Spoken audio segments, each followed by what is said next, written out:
Bien, vamos a continuar con el tema de Machine Learning. En la primera entrega vimos de qué se trata Machine Learning, qué problemas resuelve, por qué Machine Learning y qué es que aprenden las máquinas. Bueno, ya sabemos que las máquinas, en este caso las computadoras, pueden aprender. Es decir, que yo no las tengo que programar para que hagan determinadas rutinas, sino que ellas van a aprender. Y sobre ese aprendizaje van a decidir. Hay un aprendizaje muy concreto que se llama el aprendizaje supervisado. Lo que quiere el aprendizaje supervisado es que el computador clasifique cosas que previamente yo le he dicho cómo son. Por ejemplo, colores, formas, números, etcétera. Entonces, en esta entrega vamos a ver cómo funciona concretamente el aprendizaje supervisado de tipo clasificación. Vamos a decirle al computador que clasifique algo y eso es lo que vamos a aprender ahora. Pues bien, para dar, digamos, como un ejemplo teórico primero, supongamos que vamos a decirle al computador que aprenda a clasificar imágenes. En este caso, la imagen de un gato. Previamente yo le digo al computador cómo es exactamente un gato, ¿sí? Así que yo lo que hago es decirle al computador, pasarle al computador la foto de un gato y sobre ese gato entonces yo le voy a pasar otros gatos y él lo que va a hacer es precisamente calcular la probabilidad de que lo que yo le estoy pasando es un gato. Eso se llama aprendizaje supervisado. Bien, ¿cómo lo hace? Pues digamos tiene como dos fases. La primera es que inicialmente yo le doy la foto o la imagen o el resultado que yo quiero.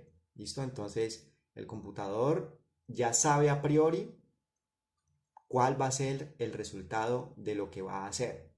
Entonces yo lo que voy a hacer es entrenar mi modelo. Entrenarlo significa que aprenda a que cuando yo le pase una imagen, él pueda predecir basado en la comparación del modelo previamente establecido con las imágenes que yo le estoy dando, que las imágenes que le estoy dando corresponden a un gato. ¿Listo? Hasta ahí vamos bien. Es decir, ya previamente le he dado una imagen y lo que voy a hacer es comparar esa imagen con varias imágenes que yo le voy a dar en una sesión de entrenamiento del modelo. Bien, ¿cuál es el modelo? Es muy sencillo. Este modelo se llama Perceptron, es una neurona artificial. Aquí la ven, aquí viene su entrada y aquí viene su salida. Y acá en el cuerpo de la neurona tiene una función matemática. Esa función matemática es la que se encarga de dejar pasar, digamos, dejar pasar el valor que yo le meta acá o no dejarlo pasar, ¿sí? Entonces, a través de unos pesos, se llama, unos pesos.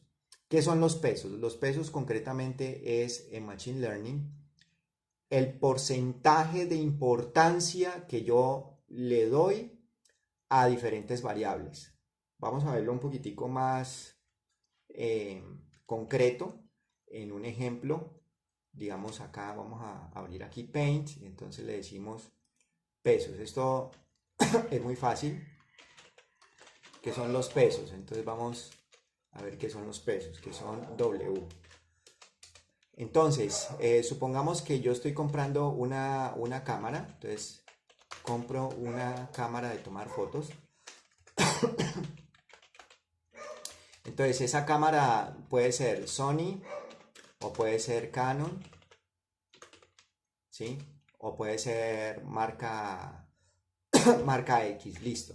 Entonces, yo decido basado en diferentes criterios. Uno de los criterios puede ser, por ejemplo,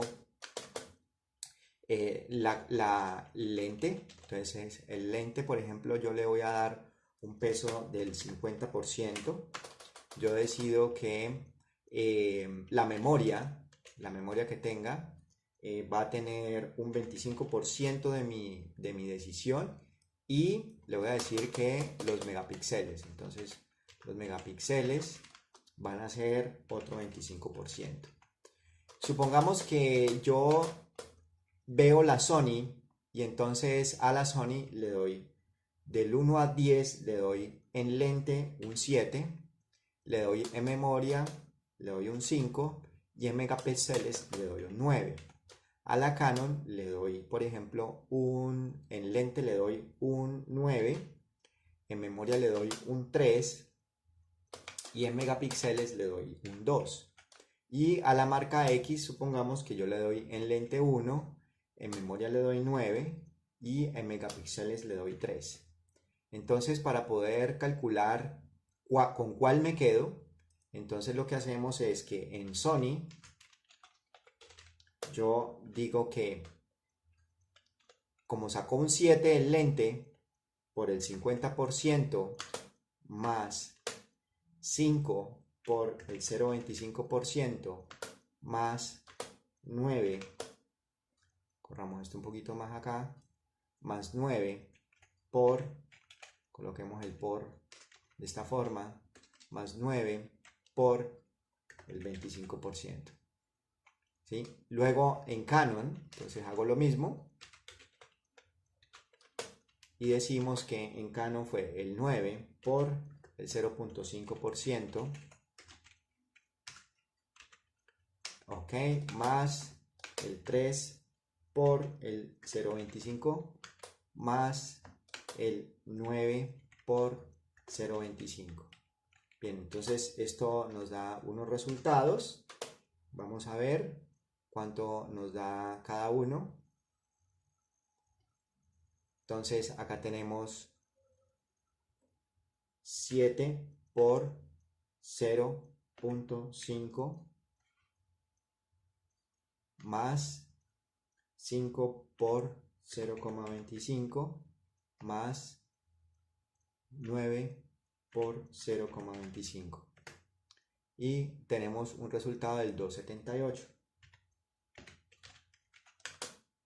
Y acá vamos a ver en Canon cómo nos va. Entonces en Canon nos va 9 por 0,5 más 3 por 0,25 más 9 por 0,25. Entonces tenemos 2,71.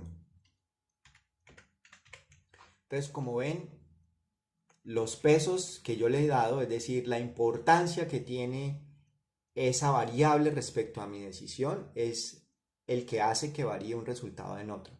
En este caso, para mí, Sony es mucho más interesante que Canon porque yo a las variables con las que decidí le estoy dando esta calificación y este peso. Esto es a lo que se refiere el peso. ¿Listo? Entonces, esto es W en matemática. W en inglés es peso. Entonces, esto es W. Y volvamos a la diapositiva.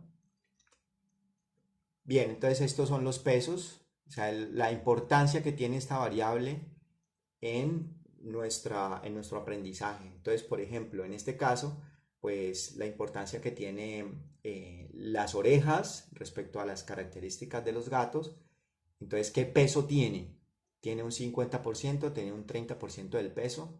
¿Qué peso tienen los ojos? ¿Qué peso tiene el hocico? ¿Qué peso tiene el pelo? ¿Qué peso tiene los bigotes? Entonces, esto pasa a través del perceptrón, ¿sí? En una función en la que se dispara de acuerdo a los pesos. Supongamos que el peso acá, digamos, del bigote es 0. Entonces, pues efectivamente la función acá no va a ser activada, por lo tanto, pues no le va a dar muchos pesos, no le va a dar peso a los bigotes. Esa es una posición. Supongamos que, que sí realmente tiene peso, entonces nosotros vamos a decirle tiene el 80% del peso, los bigotes, entonces va a pasar por aquí a través de el perceptrón y nos va a arrojar un resultado. Bien, entonces cuando arroja ese resultado, el computador lo que hace es comparar el modelo de verdad, el modelo que previamente le pasé, versus lo que está pasando, está dejando pasar la función matemática. Esto se hace una diferencia y lo que arroja es el error. El error que está, digamos, cometiendo el computador cuando le arrojo este peso. Entonces, ¿qué pasa? Pues lo que va a hacer el computador es rectificar ese error basado precisamente en el peso. Entonces, eso se llama backpropagation o propagación hacia atrás. Lo que quiere decir es que en lugar de venir hacia acá, desde la entrada a la salida, va a ir desde la salida del error, va por acá, lo transporta y va a ajustar W de manera que le funcione mejor para la próxima, digamos, la próxima ronda de entrenamiento. Bien, vamos a ver cómo se puede predecir la probabilidad de que un cliente de un banco, en este caso un banco ficticio, le pusimos R-Bank, se retire. Es bien interesante porque esto tiene que ver con eh, aprendizaje supervisado. Es decir, yo ya previamente sé cuáles son los clientes, en qué condiciones esos clientes se están retirando del banco. Entonces, esa información la voy a tener en una hoja de cálculo que previamente la hemos tratado para que nos dé algunos datos interesantes sobre ese banco. Ese banco tiene clientes en Francia, en España, en Alemania y a través de ese aprendizaje supervisado, así como lo vimos con el gato, nos va a decir cuál es la probabilidad de que una de estas personas, ¿sí?, se retire del banco como cliente en los próximos días. Así que este es un ejemplo bien interesante que vamos a ver en un momento.